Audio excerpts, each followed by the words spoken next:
দীঘার জগন্নাথ ধাম থেকে শিলিগুড়ির মহাকাল মন্দির, আর এবার নিউটাউনের দুর্গাঙ্গনের পর 5 একর জমিতে প্রস্তাবিত জৈন মন্দির। মুখ্যমন্ত্রী মমতা বন্দ্যোপাধ্যায়ের এই ধর্মীয় স্থাপত্য নির্মাণের ঘোষণাগুলি বাংলার রাজনৈতিক প্রেক্ষাপটে কার্যত বিতর্ক উস্কে দিয়েছে। সোমবার নেতাজি ইন্ডোর স্টেডিয়ামের মিলন উৎসব থেকে মুখ্যমন্ত্রী বিশ্ববাংলা গেটের কাছে জৈন মন্দিরের জমি বরাদ্দের কথা ঘোষণা করলেন। আর এরপরই স্বাভাবিকভাবেই প্রশ্ন উঠছে, সরকারের অগ্রাধিকার আসলে কোন দিকে? বিরোধীদের প্রশ্ন, মানুষের করের টাকা কোন কাজে ব্যবহার করা উচিত? তাদের স্পষ্ট যুক্তি, একটি ধর্মনিরপেক্ষ রাষ্ট্রে সরকারি কোষাগারের টাকায় মন্দির বা ধর্মীয় কেন্দ্র কেন নির্মিত হবে? 261 কোটি টাকা ব্যয়ে যখন দুর্গাঙ্গন তৈরি হয়, তখন সাধারণ মানুষের মনে প্রশ্ন জাগে, এই বিপুল অর্থে কি জেলাগুলিতে আরও উন্নত সুপার স্পেশালিটি হাসপাতাল বা কারিগরি শিক্ষা কেন্দ্র করা যেত না? যে রাজ্যে কর্মসংস্থানের অভাবে প্রতি বছর হাজার হাজার যুবক ভিন রাজ্যে পাড়ি দিচ্ছে, সেখানে কয়েকশো কোটি টাকার মন্দির নির্মাণ কি কেবলই পর্যটন উন্নয়ন, নাকি এর নেপথ্যে রয়েছে গভীর রাজনৈতিক সমীকরণ?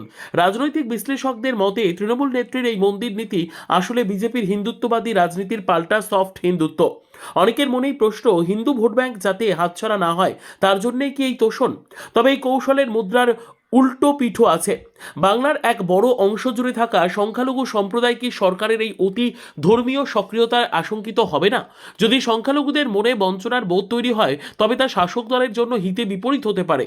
যদিও মুখ্যমন্ত্রী কৌশলে জৈন মন্দিরের জমি ট্রাস্টের মাধ্যমে হস্তান্তরের কথা বলেছেন, তবুও সরকারের প্রত্যক্ষ মদত নিয়ে বিতর্ক থেকেই যাচ্ছে। প্রকৃতপক্ষে বাংলার মানুষ আজ মন্দিরের চেয়ে বেশি কর্মসংস্থান ও রাজ্যের বিভিন্ন স্তরের উন্নত পরিকাঠামো প্রত্যাশা করে। করের টাকা যদি আধুনিক শিল্পতালুক নির্মাণ, প্রাথমিক স্কুলের পরিকাঠামো উন্নয়ন কিংবা গ্রামীণ স্বাস্থ্য কেন্দ্রগুলোতে পর্যাপ্ত চিকিৎসক নিশ্চিত করতে ব্যবহৃত হতো, তবে বাংলার সাধারণ মানুষ প্রকৃত অর্থে উপকৃত হতো। ধর্ম মানুষের ব্যক্তিগত বিশ্বাসের জায়গা, কিন্তু যখন তা রাষ্ট্রের প্রধান চালিকা শক্তি হয়ে দাঁড়ায়, তখন নাগরিক পরিষেবা গৌণ হয়ে পড়ে বলে মনে করছে বিশ্লেষক মহল। এটুকু বলা যেতে পারে যে উন্নয়ন আর ধর্মের এই অদ্ভুত মিশেল বাংলার ধর্মনিরপেক্ষ ঐতিহ্যের জন্য কতখানি সুখকর হবে তা সময়ই বলবে। তবে মানুষের দেওয়া ট্যাক্সের টাকা ইট পাথরের মন্দিরে না লাগিয়ে যদি মানুষের পেটের ভাত আর সুচিকিৎসায় ব্যয় হতো, তবে সেটাই হতো শ্রেষ্ঠ জনসেবা।